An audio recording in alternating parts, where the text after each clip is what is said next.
শাবানের মধ্য রজনী, আর আমাদের বাংলাদেশে এটাকে বলে শবে বরাতের রাত। কথা একই। এটা নিয়ে আমাদের দেশে কি বলবো যে বাড়াবাড়িও আছে, আবার ছাড়াছাড়িও আছে। একদল এটাকে খুবই বেশি প্রমোট করে, করতেছে হালুয়া রুটি বিতরণ, আতশবাজি ফোটানো, তারপর ঘরগুলার বিভিন্ন আলোকসজ্জা দিয়ে সাজানো, এগুলি করে থাকে। আবার আরেক দল এই দিনটা সেলিব্রেট করা, উদযাপন করা মোটেও জায়েজ নেই, এটা বিদআত, এই ব্যাপারে বক্তব্য দিয়ে রাখছে। আসলে এই দুইটার মাঝামাঝি হচ্ছে ইসলামের অবস্থা। তো এটা বুঝতে হলে অল্প 1 মিনিট আমি বলি যে ইসলামে কোন কোন রাত গুরুত্বপূর্ণ, কোন কোন রাতের একটা আলাদা সিগনিফিকেন্ট ইসলামে রয়েছে। এই বিষয়টা যদি আমরা বুঝতে পারি তাহলে বুঝবো যে লাইলাতুল নিসফি শাবান বা শবে বরাতের গুরুত্ব আছে। ইসলামের সবচেয়ে গুরুত্বপূর্ণ রাত হচ্ছে লাইলাতুল কদরের রাত, সেটা হচ্ছে রমজানের শেষ দশকের বেজর রাত। যদিও আমরা হঠাৎ করে আমাদের দেশে 27শে রমজানটাকে পালন করা হয় রাষ্ট্রীয়ভাবে, কিন্তু এটা নিশ্চিত না যে 27শে রমজান লাইলাতুল কদর হচ্ছে। বরং বিশ্বনবী সাল্লাল্লাহু আলাইহি ওয়াসাল্লাম 21 তারিখ রাত, 23 তারিখ, 25 তারিখ, 27 তারিখ, 29 তারিখ, এই 5টা রাতে লাইলাতুল কদরকে তালাশ করতে বলেছেন। তদ্দামিসু ফিল আশরিল আওয়াখির, রমজানের শেষ দশকের বেজর রাতগুলো তোমরা লাইলাতুল কদর তালাশ করো। হতে পারে যে 21 তারিখে হয়ে যাচ্ছে কিন্তু আমরা উদযাপন করতেছি 27 তারিখে, আবার এমনও হতে পারে 25 তারিখে হয়ে যাচ্ছে, আমরা উদযাপন করতেছি 27 তারিখে। এজন্য বুদ্ধিমান বিশ্বাসীদের কাজ হচ্ছে, মুমিনের কাজ হচ্ছে যে শেষ 10 দিনের যে 5টা বেজর রাত, প্রত্যেকটা বেজর রাতে সমান তালে ইবাদত করা। তাহলে লাইলাতুল কদর ছুটে যাওয়ার কোনো সম্ভাবনা আছে? তাহলে এই 5 রাত ইসলামের সবচেয়ে বেশি গুরুত্বপূর্ণ কদরের রাত, শেষ দশকের 5টা রাত। আচ্ছা, এরপরে হচ্ছে জিলহজ মাসের প্রথম 10 রাত গুরুত্বপূর্ণ, এবং এই 10 রাতের কসম আল্লাহ খেয়েছেন, ওয়াল ফাজর ওয়া লায়ালিন আশর, ফজরের কসম আর জিলহজ মাসের প্রথম 10 রাতের কসম। ওই 10 রাতটা শুধু রাত্রি না, দিন সহ গুরুত্বপূর্ণ, অর্থাৎ জিলহজ মাসের প্রথম 10 দিন এবং 10 রাত গুরুত্বপূর্ণ। যেহেতু 10 রাত গুরুত্বপূর্ণ, এই জন্য এখানে কথাটা নিয়ে আসলাম। ওটা গুরুত্বপূর্ণ কারণ হচ্ছে ওই 10 দিনে অনেক উম্মাহাতুল ইবাদাত, মৌলিক ইবাদতের একটা সমন্বয় ঘটে। আমরা নামাজ তো পড়ি, তারপর আবার আরাফার দিনে রোজা রাখি, হাজী সাহেবেরা কুরবানি করে, তারা তাওয়াফ করে, তারা অনেক গুরুত্বপূর্ণ কাজগুলো করে। এই 10 দিনে মৌলিক ইবাদতের এমন একটা সন্নিবেশ ঘটেছে, অন্য কোনো দিনে ঘটে না। এই জন্য এই 10টা রাত তো বলতেছিলাম যে জিলহজ মাসের প্রথম 10 রাত গুরুত্বপূর্ণ। তাহলে একটা পেলাম কদরের রাত গুরুত্বপূর্ণ, আর একটা পেলাম জিলহজ মাসের প্রথম 10 রাত। এরপরে জুমার রাত্রিটা গুরুত্বপূর্ণ, বৃহস্পতিবার দিবাগত রাত। সাধারণত জুমার রাত্রির ব্যাপারে আমাদের কোনো খেয়াল থাকে, কিন্তু বৃহস্পতিবার দিবাগত রাত এটা অনেক গুরুত্বপূর্ণ। এই রাত্রিতে আবাদত করতেন, সাহাবারা আবাদত করতেন। তিনটা গেল। 4 নম্বরে ঈদের 2 রাত গুরুত্বপূর্ণ। ঈদের রাত হচ্ছে সারাদিন ঈদ কাটানোর পরে যে রাতটা, ওটা ঈদের রাত, ওটা ঈদের পরে দিনের রাত, আর ভিতরে রাত আসে আগে, অর্থাৎ চাঁদ রাত। আমাদের দেশে চাঁদ রাত বলে না, এই চাঁদ রাতটা ইবাদতের জন্য খুবই মুখ্য একটা সময়। বিশ্বনবী সাহাবার তাবিঈদের উদ্দেশ্য ছিল এই 2 রাতে তারা আল্লাহর কাছে ক্ষমা চায়। রমজান শেষে 30 দিনের রোজা আল্লাহর কাছে কবুল হলো কিনা কারোর কাছে কোনো গ্যারান্টি নেই, আল্লাহর কাছে কাঁদবেন। এই জিলহজের প্রথম 10 দিনের ইবাদত কবুল হলো কিনা, হজ কবুল হলো কিনা, এই জন্য ঈদুল আজহা রাতে তারা কাঁদবেন। তাহলে চারটা রাত, কদরের রাত, জিলহজ মাসের রাতগুলো, জুমার রাত, তারপর 2 দিন। এরপরে হচ্ছে এই লাইলাতুল নিসফি মিন শাবান, শাবান মাসের মধ্য রজনীর এই রাতটা, যেটা বাংলাদেশে বলে শবে বরাত। সমস্যা হচ্ছে আমাদের দেশে সবচেয়ে বেশি উৎসব মুখর পরিবেশে পালন করা হয় কোন রাত বলেন তো? শবে বরাতে যেই জাঁকজমকপূর্ণ একটা ইমেজ নিয়ে পালন করা হয়, ঘরে ঘরে হালুয়া রুটি বিতরণের বিষয়টা, অনেক বেশি ইবাদত করা।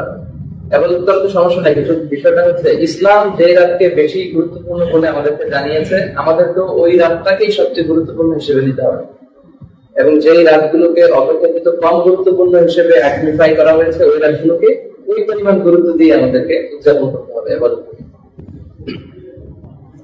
লাইলাতুল নিসফি মিন শাবান বা শবে বরাতের ব্যাপারে দৈহিক হাদিসের অভাব নেই, এগুলো বলতে গেলে অনেক সময় লাগে। সহিহ হাদিস আছে একটা, যেটা হাদিস শাস্ত্রের বিশারদ নাসিরউদ্দিন আল আলবানী উনি ওনার হাদিসের যে ভলিউম কালেকশন সিলসিলাতুল আহাদিস সাহিহা এর মধ্যে উনি সহি বলেছেন, একটা হাদিসকে আর একটা হাদিসকে হাসান বলেছেন। আমরা জানি যে সহিহ হাদিস আর হাসান হাদিস এই দুইটা হাদিস দিয়ে শরীয়তের রুলিং বা কোডিং করা যায়, আহকাম সাব্যস্ত করা যায়, কিন্তু দাঈফ হাদিস দিয়ে করা যায়। হাদিসের অনেক প্রকারভেদ, সবচেয়ে মৌলিক যে প্রকারভেদ সেটা হচ্ছে সহিহ, হাসান, তারপরে দাঈফ। তো এটা লাইলাতুল শাবান বা শবে বরাতের সিগনিফিকেন্সের ব্যাপারে দুই ধরনের হাদিস পাওয়া যায়, সহিহ পাওয়া যায়, হাসান হাদিস পাওয়া যায়। ইন্নাল্লাহা লা ইয়াগফিরু ফি হাযিহিল লাইলাতি জামিআ ইবাদিহি ইল্লা মুশরিক আও মুশাহিন আও কাতিলু নাফসিন আও জানি। এই রাতে আল্লাহ বান্দাদেরকে গণহারে ক্ষমা করেন, মানে লাইলাতুল ইসলামের শাবান বা শবে বরাতের রাতে চার শ্রেণীর লোক ছাড়া।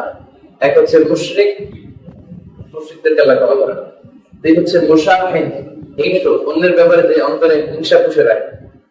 তিন নম্বরে হচ্ছে কাতিলু নাফস, অন্যায় ভাবে কেউ যদি কাউকে হত্যা করে, বিচারিক হত্যা হোক, যদি অন্যায় ভাবে হত্যা হইলে সে। চার নম্বরে হচ্ছে জানিয়া, ব্যভিচারী বা ব্যভিচারী। এই চার শ্রেণীর লোককে আল্লাহ গুরুত্বপূর্ণ রাতেও ক্ষমা করেন, বাকি সবাইকে ক্ষমা করেন। তাহলে একটা সিগনিফিকেন্স পাওয়া গেল এই রাতে। এই হাদিসটা সহিহ। আর একটা হাসান হাদিস আছে, ওখানেও টেক্সটটা একই রকম, ওই চারটার জায়গায় শুধু দুইটার কথা আছে, ইল্লা মুশরিক আও মুশাহিন, তাহলে ঘুরে ফিরে কথা একই।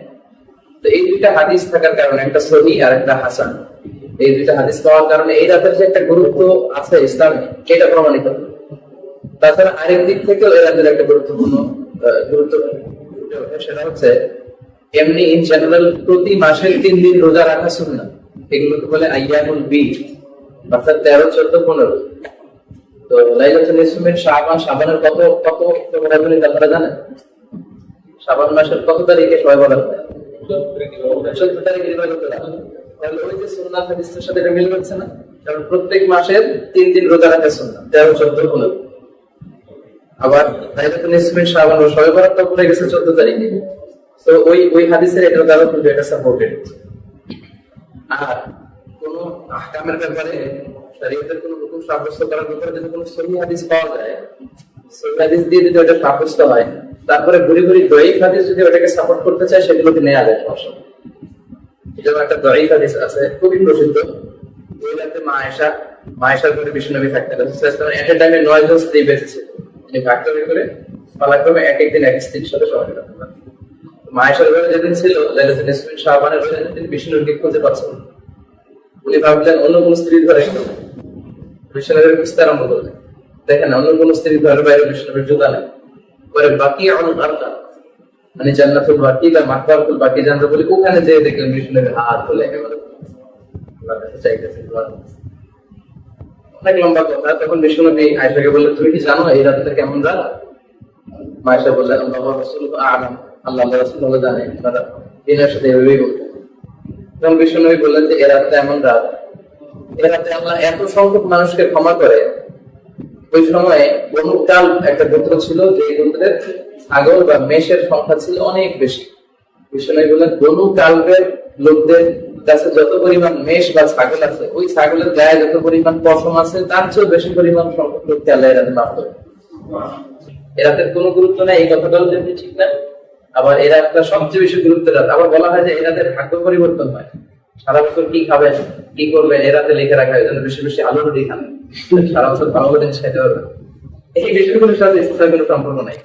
সহিহ হাদিসের আলোকে যে দুইটা হাদিস বললাম, শুধু এতটুকুই আছে, এতে করে ফুটে উঠতে এই রাতে আল্লাহ ক্ষমা করেন। যারা বিরোধিতা করে তারা বলে প্রতিদিনই মাঝ শেষ রাতে আল্লাহ প্রথম আকাশে মনোনিবেশ করেন, বান্দাদেরকে ক্ষমা করেন। তারা বলে এটাও ওই দিনের মতো একটা রাত, আমাদের জেগে থাকার দরকার নাই। তো আসল বাস্তবতা হচ্ছে প্রতিদিনের কথা থাকলেও এই রাতের কথাটা স্পেশাল ভাবে আরো একটা টেক্সটে পাওয়া যায়। প্রতিদিনের অবস্থা একরকম, আর এই রাতের বিষয়ে কিন্তু আলাদা কিছু টেক্সট পাওয়া যায়। এজন্য ডিনাই করার সুযোগ নেই যে না। এজন্য সবচেয়ে ইনসাফ হচ্ছে মধ্যম পন্থা অবলম্বন করা, মানে মাঝামাঝি থাকা। যতটুকু গুরুত্ব দেওয়া হয়েছে তাতে করে ওই যে রাতগুলো বললাম, ওই রাতগুলোর পরে অবস্থানে ধরা যায়। বা লাইলাতুল কদরের চেয়ে কখনোই এই রাতকে গুরুত্বপূর্ণ মনে করা ঠিক হবে। এতেকাদ বা বিশ্বাস এরকম রেখে যদি এই রাতে কেউ আল্লাহর কাছে পাওয়া যায়, মাফসা, এতে কোনো দোষ নেই, বরং এটা প্রশংসনীয়, মাহমুদ। এটা প্রশংসনীয়। আমাদের এটা গেছে মাহমুদ মানে প্রশংসনীয়, আর মাহমুদ মানে নিন্দনীয়। এটা মাহমুদ আলহামদুলিল্লাহ। যে শাবান মাস শুরু হয়েছে, এই শাবান মাস সম্পর্কে আমাদের বেশ কয়েকটি জিনিস আমাদের জানার আছে। তার প্রথম বিষয়টি হলো শাবান মাস, এই মাসটি হলো নফল রোজার জন্য শ্রেষ্ঠ এবং গুরুত্বপূর্ণ একটি মাস। এই শাবান মাসে নবী সাল্লাল্লাহু আলাইহি সাল্লামের জীবনে সবচাইতে বেশি নফল রোজা রাখতেন। সহিহ বুখারীতে আসছে এবং মুসলিমে আসছে, আম্মা জান আয়েশা রাদিয়াল্লাহু তাআলা আনহা বলেছেন, মা রাআইতু রাসূলুল্লাহ সাল্লাল্লাহু আলাইহি ওয়াসাল্লাম ইসতাকমালা সিয়ামা শাহরিন কাত্তু ইল্লা রমাদান। আমি নবী সাল্লাল্লাহু আলাইহি সাল্লামকে গোটা মাসের 30 দিন পুরা রোজা রেখেছেন, এটা কখনোই দেখি নাই রমজান ছাড়া। অর্থাৎ গোটা মাস রোজা রেখেছেন, এটা শুধুমাত্র কখন হয়েছে? রমজানে হয়েছে। ওয়ামা রাআইতুহু ফি শাহরিন আকসারা মিনহু সিয়ামান ফি শাবান। আর শাবানের চাইতে বেশি নফল রোজা রাখতে অন্য কোন মাসে আমি ওনাকে দেখি নাই। এটা কে বলেছেন? নবী সাল্লাল্লাহু আলাইহি সাল্লামের সহধর্মিণী, তার স্ত্রী, কাছে থেকে যিনি দেখেছেন, সে আয়েশা রাদিয়াল্লাহু তাআলা আনহা। প্রিয় ভাইয়েরা, এই হাদিস থেকে বোঝা গেল শাবান মাসে একজন মুমিনের জন্য নবী সাল্লাল্লাহু আলাইহি সাল্লামের আদর্শ, নবী সাল্লাল্লাহু আলাইহি সাল্লামের সুন্নাহ হলো বেশি বেশি কি করা? রোজা রাখা। বেশি তো দূরের কথা, আমাদের সমাজের বেশিরভাগ লোকদের অবস্থা হলো যে আমরা শাবান মাস উপলক্ষে 2-5টা রোজা রাখাও আমাদের তৌফিকে হয় না। ঠিক না ঠিক? বেশিরভাগ লোককে আপনি খোঁজ খবর নিয়ে দেখেন যে আমরা শাবান উপলক্ষে যে আমলটি নবী সাল্লাল্লাহু আলাইহি সাল্লাম এই মাসে সবচেয়ে বেশি করেছেন, সেটা বেশি তো দূরের কথা, কমটুকুও আমরা অনেক সময় করার সুযোগ পাই না। আল্লাহ তাআলা আমাদেরকে সংশোধনের তৌফিক দান করেন। প্রিয় ভাইয়েরা, সুনান নাসাইর এক হাদিসে আসছে, ওসামা ইবনে যায়েদ রাদিয়াল্লাহু তাআলা আনহু বর্ণনা করেছেন, তিনি বলেছেন নবী সাল্লাল্লাহু আলাইহি সাল্লাম কি, ইয়া রাসূলুল্লাহ, লাম আরাকা তাসুমু শাহরাম মিনাশ শুহুরি মা তাসুমু মিন শাবান। আপনাকে শাবান মাসে যত রোজা রাখতে দেখি, অন্য কোনো মাসে এত রোজা রাখতে দেখি না, মানে নফল রোজা রমজান বাদে অন্য কোনো মাসে এত রোজা রাখতে দেখি না। এর কারণটা কি? রহস্যটা কি? কেন আপনি শাবানে এত বেশি রোজা রাখেন? ক্বাল, নবী সাল্লাল্লাহু আলাইহি সাল্লাম বললেন, যালিকা শাহরুন ইয়াগফুলুন নাসু আনহু বাইনা রাজাব ওয়া রমাদান ওয়া হুয়া শাহরুন তুরফা ফিহি আল আমাল ইলা রাব্বিল আলামিন ফাউহিব্বু আন ইউরফা আমালি ওয়া আনা সাইম। নবী সাল্লাল্লাহু আলাইহি সাল্লাম দুটি কারণ উল্লেখ করেছেন। শাবান মাসে বেশি বেশি নফল সিয়াম রাখার কয়টি কারণ উল্লেখ করা হয়েছে? দুটি কারণ উল্লেখ করা হয়েছে। নাম্বার 1, তিনি বলেন এই শাবান মাসটি এমন একটি মাস যে মাসে মানুষ গাফেল থাকে। কি থাকে ভাই? গাফেল থাকে, উদাসীন থাকে, অবহেলা করে কাটিয়ে দেয়, গুরুত্ব দেয় না আমলের ব্যাপারে এই মাসে। কেন? কারণ শাবানের আগের মাসটি হলো রজব মাস, যেটি সম্মানিত 4টি মাসের একটি। সম্মানিত মাস হওয়ার কারণে ওই মাসের মানুষ কেয়ার নেয় ইবাদতের ব্যাপারে, আমলের ব্যাপারে। আবার শাবানের পরবর্তী মাসটি আসছে যেটি, সেটি কি? রমজান মাস। এটি সকল মাসের সেরা মাস। ওই মাসে তো আলহামদুলিল্লাহ সব মুমিনরাই কম বেশ নেক আমল করার ব্যাপারে যত্নশীল থাকে, কি থাকে না? তো নবী সাল্লাল্লাহু আলাইহি সাল্লাম বলছেন শাবান মাসটি মাঝখানে পড়ে গেছে, অর্থাৎ পরের মাসটি শ্রেষ্ঠ মাস রমজান, আর আগের মাসটি সম্মানিত 4 মাসের একটি রজব। মাঝখানে এই মাসটিতে মানুষ এক ধরনের অবহেলায় কাটিয়ে দেয়। এই জন্য নবী সাল্লাল্লাহু আলাইহি সাল্লাম বলেন, আমি সেই জন্য এই মাসটিতে নফল রোজা বেশি করে রাখি। কেন? কারণ যেই আমলটি কেউ করে না, যার ব্যাপারে সবাই অবহেলা করে, ওই আমলটি করার গুরুত্ব একটু বেশি। একজন মানুষ, তাকে সবাই সালাম দেয়, হুজুর মানুষ, চেয়ারম্যান সাহেব, সবাই সালাম দেয়, এই লোকের সালাম দিলে সওয়াব হবে, কোনো সন্দেহ নেই। কিন্তু একটা লোক রোড ক্লিনার, গরিব মানুষ, তাকে কেউ সালাম দেয় না। এই লোকটাকে যদি আপনি গিয়ে সালাম দেন এই নিয়তে, এই উদ্দেশ্যে যে এই লোকটাকে কেউ সালাম দেয় না, আমি এখানে সালাম প্রতিষ্ঠিত করব, এখানে সালামকে আমি প্রচারিত করব, জিন্দা করব, তাহলে ইনশাআল্লাহ আপনি অতিরিক্ত সওয়াব পাবেন। ঠিক না ঠিক?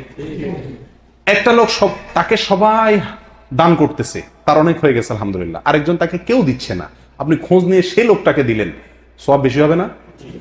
ঠিক তেমনি ভাবে রজবে রমজানে সবাই নেক আমল করে আলহামদুলিল্লাহ, সেই দিক থেকে ওইগুলা শ্রেষ্ঠ সম্মানিত মর্যাদাপূর্ণ মাস, সেটা ভিন্ন জিনিস, তার ওগুলোর সাথে কোনো তুলনা নাই। কিন্তু এই মাসটাতে যেহেতু সবাই গাফেল থাকে, এই জন্য এই মাসে নবী সাল্লাল্লাহু আলাইহি সাল্লাম রমজান এই মাসে বেশি বেশি নফল রোজা রাখার চেষ্টা করতেন। কারণ সবাই যখন অবহেলা করে, ওই টাইমে তিনি গুরুত্ব দিয়ে আল্লাহ সুবহানাহু ওয়া তাআলার নৈকট্য অর্জন করার কি করতেন? চেষ্টা করতেন। অতএব প্রিয় ভাইরা, শাবান মাসটিতে নবী সাল্লাল্লাহু আলাইহি সাল্লাম বেশি বেশি নফল রোজা রাখতেন। কেন? কারণ এই মাসে মানুষ কি করে না? ইবাদত বন্দেগীর দিকে খুব একটা মনোযোগ দেয় না। রমজানের সেমাই, চিনি, বেগুন, বেসন, ছোলা, বুট, খেজুর এগুলা কিনে নিয়ে ব্যস্ত থাকে। আমল ইবাদত খুব একটা করে না, নবী সাল্লাল্লাহু আলাইহি ওয়াসাল্লাম নফল রোজা রাখতেন। নাম্বার 2, দ্বিতীয় কারণ তিনি উল্লেখ করেছেন, ওয়াহুয়া শাহরুন তুরফাউ ফিহিল আমাল ইলাল্লাহ ইলা রাব্বিল আলামিন। এই মাসে আল্লাহর কাছে বান্দার আমল পেশ করা হয়, বান্দার আমল জমা দেওয়া হয়, বান্দার আমলনামা রিপোর্ট পেশ করা হয়। এখন আপনারা কেউ বলবেন, আমরা অনেক হাদিসে দেখছি সকাল সন্ধ্যা বান্দার আমলনামা ফেরেশতারা রিপোর্ট আল্লাহর কাছে পেশ করে। অনেক হাদিসে দেখছি বৃহস্পতিবার সোমবারে আল্লাহ তাআলার কাছে বান্দার আমলনামা পেশ করে। আবার এখানে বলতেছে শাবান মাসে আমলনামা পেশ করে। কতবার পেশ করে? যারা কোম্পানির চাকরি করেন তারা জানেন, রিপোর্ট, কাজের রিপোর্ট সাপ্তাহিক, ডেইলি, মাসিক, বাৎসরিক বিভিন্ন ফরম্যাটে দেওয়া হয়, ঠিক না বেঠিক? ডেইলি রিপোর্ট নেয় বস, সাপ্তাহিক রিপোর্ট নেয়, মাসিক রিপোর্ট নেয়, বাৎসরিক রিপোর্ট নেয় কি নেয় না? ঠিক তেমনি ভাবে ফেরেশতারা আমাদের ডেইলি রিপোর্ট দিয়ে থাকেন সকাল সন্ধ্যা, সাপ্তাহিক রিপোর্ট দিয়ে থাকেন বৃহস্পতিবার, আবার বাৎসরিক রিপোর্ট দেওয়া হয় এই শাবান মাসে। কথা বুঝে আসছে? তো নবী সাল্লাল্লাহু আলাইহি ওয়াসাল্লাম বলেন, ফাউহিব্বু আন ইউরফা আমালি ওয়া আনা সায়েম। আমি পছন্দ করি, আমার কাছে ভালো লাগে যে আমার আমলনামা যখন, আমার রিপোর্ট যখন আমার মালিকের কাছে পেশ করা হবে, তখন আমি যদি রোজাদার অবস্থায় থাকি, তাহলে আমার রোজা অবস্থায় যদি আমার আমলনামা রিপোর্ট পেশ করা হয়, তাহলে মালিকের সুনজর আমি পাবো কি পাবো না? ভাই, আপনি কোনো কোম্পানিতে কাজ করছেন, আপনার বস আসছে, আপনার মালিক আসছে হঠাৎ করে ইনভেস্টিগেশনে চেক করার জন্য। আপনি সবসময় কাজ করেন, কিন্তু যখন আসছে রিপোর্ট চেক করার জন্য ঘটনাচক্রে, তখন আপনি দেশে ফোনে এই মতো কথা বলতেছেন। ধরা খাইলেন কি খাইলেন না? মেজাজটা খারাপ লাগবে না? যে সারা বছর তো কাজ ঠিকই করলাম, আজকে বেটা আসছে চেক করতে, আর তখন আমি কথা বলতেছি। এই জন্য যে কোনো লোক চাইবে কিনা, ভালো লাগবে কিনা যে আমার বস বা মালিক যখন চেক করতে আসছে, তখন আমি হাড় ভাঙা পরিশ্রম করতেছি ওই অবস্থায়, এসে আমাকে দেখছে সে, এটা ভালো লাগবে কি লাগবে না? ঠিক তেমনি ভাবে একজন ইমানদার, তার কাছে এটা ভালো লাগবে যে শাবান মাসে আমার আমলনামা পেশ করা হচ্ছে, যেহেতু ফেরেশতারা রিপোর্ট পেশ করছেন, তাহলে এই মাসে আমি যেন কি থাকি? রোজা রাখি। নবী সাল্লাল্লাহু আলাইহি ওয়াসাল্লাম সেজন্য এই মাসে কি রাখতেন? বেশি বেশি নফল রোজা রাখতেন। তাহলে ভাইরা, নফল রোজা শাবান মাসে বেশি বেশি রাখার চেষ্টা করবো তো ইনশাআল্লাহ। বেশি বেশি রাখতে যদি না পারেন, কাজের চাপ থাকে, প্রিয় ভাইরা, অন্তত শনিবার তো ডিউটি নেই, শনিবার একটা করে রোজা রাখেন, চেষ্টা করলে সম্ভব কিনা? আল্লাহ সুবহানাহু ওয়া তাআলা আমাদের সকলকে আমলটি করার তৌফিক দান করেন। প্রিয় ভাইরা, শাবান মাসের একমাত্র নবী সাল্লাল্লাহু আলাইহি ওয়াসাল্লাম থেকে প্রমাণিত বিশুদ্ধ আমল হলো এ মাসে বেশি বেশি কি করা? নফল রোজা রাখা। অথচ এই বিষয়ে আমাদের সমাজে আলোচনা নেই বললেই চলে, আমলও নাই, আলোচনাও নেই। আল্লাহ তাআলা মাফ করেন আমাদেরকে। তবে শাবানের শেষের দিকে রোজা রাখা নিষেধ আসছে হাদিসে, শেষের দিকে। কথা বুঝে আসছে? শেষের দিনগুলোতে রোজা রাখার চাইতে শুরুর দিনগুলোতে, এখন থেকে এই সময়গুলোতে রোজা রাখার গুরুত্ব অনেক বেশি। আল্লাহ তাআলা আমাদের সকলকে তৌফিক দান করেন। প্রিয় ভাইরা, শাবান মাসে কেন নফল রোজা আমরা রাখবো বেশি? এর রহস্য কি, এর কারণ কি? দুটি কারণ তো উল্লেখ করলাম হাদিসের আলোকে। এর বাইরে আরো কিছু উপকারিতা, শাবান মাসের এই নফল সিয়াম রাখার কিছু উপকারিতা ওলামা ইকরাম, মুহাদ্দিসিন ইকরাম উল্লেখ করেছেন। তার একটি হলো, এটি হলো অনুশীলন। আমরা গুরুত্বপূর্ণ কোনো কাজ করার আগে একটু রিহার্সেল করি না, প্রস্তুতি নেই না, যে আমাকে মূল চূড়ান্ত পর্ব শুরু করার আগে নিজে একটু প্রস্তুতি নিয়ে নেই, যাতে চূড়ান্ত পর্বে আমার কি না হয়, অসুবিধা না হয়। ঠিক তেমনি ভাবে রমজানের একটি মাস, সিয়াম সাধনার মাস আসছে। 30টি দিন আমাকে সিয়াম পালন করে জান্নাতের স্পেশাল গেট দিয়ে প্রবেশের অধিকার আমাকে আদায় করতে হবে, টিকিট নিতে হবে, ঠিক না? তো সেজন্য এই শাবান মাসে কিছু কিছু নফল সিয়াম রাখলে, কিছু কিছু নফল রোজা রাখলে কি হবে? আমার রোজার একটা অভ্যাস তৈরি হবে। তখন রমজানে গিয়ে আমি রোজা রাখতে কি হবে? সহজ হবে, ঠিক না বেঠিক? হঠাৎ করে রমজানে রোজা রাখতে গিয়ে আমার কষ্ট হতে পারে, না রাখতে পারি। সেজন্য এই মাসে রোজা রাখলে একটা প্রস্তুতি হয়ে যায়। এটা একটা উপকারিতা শাবান মাসে নফল রোজা বেশি বেশি রাখার। আরেকটি হলো, আমরা সকলেই জানি নফল যে সালাত, ফরজ যে সালাত আছে, এই ফরজ সালাতগুলোর বেশিরভাগ ওয়াক্তেই আগে এবং পরে হয়, আগে অথবা পরে কোনো না কোনো জায়গাতে আমাদেরকে শরীয়ত সুন্নত কিছু সালাতের বিধান রেখেছে, ঠিক কি না? ফজরের আগে 2 রাকাত সুন্নত আছে কি নাই? অতিরিক্ত এটা। জোহরের আগে এবং পরে আছে কি নাই? তারপরে মাগরিবের পরে আছে কি নাই? এশারের পরে আছে কি নাই? এই যে অতিরিক্ত সুন্নত সালাত আমাদেরকে পড়ার নির্দেশনা দেওয়া হয়েছে, পরামর্শ দেওয়া হয়েছে, এটা কেন? এটা হলো ফরজের পরিপূরক। ফরজের কি ভাই? ফরজকে পরিপূর্ণ করে। ফরজের ভিতরে কোনো ঘাটতি থাকলে সেটাকে কি করে? পরিপূর্ণ করে, আগে পরে নফল থাকলে। ঠিক তেমনি ভাবে অনেক মুহাদ্দিসিন ইকরাম, অনেক উলামা ইকরাম বলেন, রমজানের মূল ফরজ যে সিয়াম, তার আগে এই শাবানের কিছু নফল সিয়াম আর তারপরে শাওয়ালের 6টা সিয়াম বা রোজা। এটা হলো আমার এই রমজানের রোজাকে পরিপূর্ণ করার জন্য অনেক বেশি সহায়ক, অনেক বেশি উপযোগী। কথা বুঝে আসছে ভাই? এটা আরেকটা কারণ। আর মূল কারণ যেটা, সেটা তো হাদিসে বর্ণিত হয়েছে, এই মাসে মানুষ উদাসীন থাকে, সেজন্য আমরা আমল করার চেষ্টা করব। এই মাসে আল্লাহ সুবহানাহু ওয়া তাআলার কাছে আমার আমলনামা পেশ করা হয়, সেজন্য আমি রোজা রাখবো, যাতে রোজা অবস্থাতে আমার আমলনামা পেশ করা হয়। ঠিক আছে ভাই? আল্লাহ তাআলা আমাদের সকলকে আমলের তৌফিক দান করেন। এই মাসের মধ্যে একটি রাত আছে শাবানের মধ্য রজনী, শবে বরাত না ভাই? এই শবে বরাত বা মধ্য রজনী, এই রজনীতে এই রাতে জেগে ইবাদত করা এবং এই দিনে আপনার রোজা রাখা সংক্রান্ত বেশ কিছু হাদিস বর্ণিত হয়েছে। এই হাদিসগুলোর প্রায় সবগুলো হাদিসই জয়ীফ, এর কোনটি সহি নয়। তবে একটি হাদিস আছে যেটিকে আল্লামা আলবানী রাহিমাহুল্লাহ হাসান বলেছেন, অর্থাৎ ভালো, জয়ীফ না। আর সেটা হলো যে নবী সাল্লাল্লাহু আলাইহি ওয়াসাল্লাম বলেছেন, ইন্নাল্লাহা লা ইয়াত্তালিউ ফি লাইলাতিন নিসফি মিন শাবান ফায়াগফিরু লিজামিই খালকিহি ইল্লা লিমুশরিকিন আও মুশাহিন। শাবানের মধ্য শাবান রাতে, যেটাকে আমরা শবে বরাত বলি, আল্লাহ সুবহানাহু ওয়া তাআলা বান্দার দিকে দৃষ্টিপাত করেন, নজর দেন এবং সব মানুষকে সাধারণ ক্ষমা ঘোষণা করেন এই রাতে, 2 শ্রেণীর লোক ছাড়া, মুশরিক আর হিংসুক বা ঝগড়াটে লোক। মানুষের সাথে ঝগড়া ফাসাদ করে, কারোর সাথে সম্পর্ক ভালো থাকে না, অথবা হিংসুটে, এই টাইপের লোক এবং মুশরিক, এই 2 শ্রেণীর লোক ছাড়া আর সব লোককে আল্লাহ তাআলা সাধারণ ক্ষমা ঘোষণা করেন। এই হাদিসটিকে আল্লামা আলবানী রাহিমাহুল্লাহ হাসান বলেছেন। এই হাদিসের আলোকে শবে বরাত উপলক্ষে আমাদের একটি মাত্র কাজ হতে পারে, সেটা হলো আমরা এই রাত উপলক্ষে নিজেদেরকে শিরক থেকে মুক্ত করার চেষ্টা করব। একটা পরিচ্ছন্নতা অভিযান চালাবো যে আমার বিশ্বাসে, কর্মে, কাজে শিরক আছে কিনা, শিরক থেকে নিজেকে পবিত্র করব, তাহলে আমি ওই রাতে ক্ষমার যোগ্যতা অর্জন করব। দ্বিতীয়ত হলো হিংসা আমার ভেতরে আছে কিনা, কারোর প্রতি ঝগড়া ফাসাদ করার মানসিকতা আছে কিনা, প্রবণতা আছে কিনা, তাহলে সেগুলো থেকে তওবা করে নিজেকে পরিচ্ছন্ন করে নেব আল্লাহ সাধারণ ক্ষমা পাওয়ার জন্য। ঠিক আছে ভাই? আর এর বাইরে দিনে রোজা অথবা রাতে রোজা, তো এই মাসের ব্যাপারে গোটা মাসই বেশিরভাগ সময় রোজা রাখার কথা আছে, সেটা ভিন্ন, কিন্তু স্পেসিফিকলি ওই দিন, নির্দিষ্টভাবে ওই দিন রোজা অথবা ওই রাতে ইবাদত করার ব্যাপারে সহি কোনো হাদিস বর্ণিত হয় নাই। কথা বুঝে আসছে ভাই? আল্লাহ তাআলা আমাদেরকে আমল করার তৌফিক দান করেন। শেষ যে পয়েন্টটি বলে আলোচনা এই বিষয়ে শেষ করব, সেটা হলো আমরা আমাদের দেশের বেশিরভাগ মানুষ শবে বরাত মানেই জানে মূলত এটা ভাগ্য নির্ধারণকারী রজনী। আমাদের মিডিয়াগুলো সেভাবে সংবাদ প্রচার করে থাকে যে শাবানের মধ্যরাত, শবে বরাত মানে কি, ওই রাতে কি হয়, ভাগ্য ঠিক হয়। দেখুন, এ বিষয়েও যে হাদিস বর্ণিত হয়েছে সে হাদিস সহি নয় প্রিয় ভাইরা। এর বিপরীতে আমি আপনাদেরকে বলবো, মেহেরবানি করে বাংলা কোরআন খুলে দেখুন, সূরা দুখানের 1 থেকে 4 নম্বর আয়াত যদি আপনি পড়েন, আপনার কাছে স্পষ্ট হয়ে যাবে, ক্লিয়ার হয়ে যাবে যে ভাগ্য কোন দিন ঠিক হয়। আল্লাহ সুবহানাহু ওয়া তাআলা বলছেন, ইন্না আনজালনাহু ফি লাইলাতিন মুবারাকাতিন, আমি কোরআনকে নাজিল করেছি একটি বরকতময় রাতে। কোন সে বরকতময় রাত? আল্লাহ এখানে ইশারায় বলেছেন, ডাইরেক্ট বলেন না কোন রাতে নাজিল করেছেন। আল্লাহ বলেছেন একটি বরকতময় রাতে কোরআন নাজিল করেছি। এই বরকতময় রাত, যে রাতে আল্লাহ কোরআন নাজিল করেছেন, কোন রাতে আল্লাহ কোরআন নাজিল করেছেন? লাইলাতুল কদরে। প্রমাণ আল্লাহ কোরআনেই বলছেন, অন্য আয়াতে, অন্য জায়গায় বলেছেন ইন্না আনজালনাহু ফি লাইলাতিল কদর। আল্লাহই বলেছেন যে তিনি লাইলাতুল কদরে কোরআন নাজিল করেছেন। আর এই আয়াতে তিনি বলছেন, ইঙ্গিত করে, যে আমি একটি বরকতময় রাতে কোরআন নাজিল করেছিলাম, আর সেটা অন্য জায়গায় বলেছেন লাইলাতুল কদরে। তাহলে এখানে বরকতময় রাত বলতে কোন রাতকে বোঝানো হয়েছে? এটা বোঝা যাচ্ছে কি যাচ্ছে না পরিষ্কার ভাবে?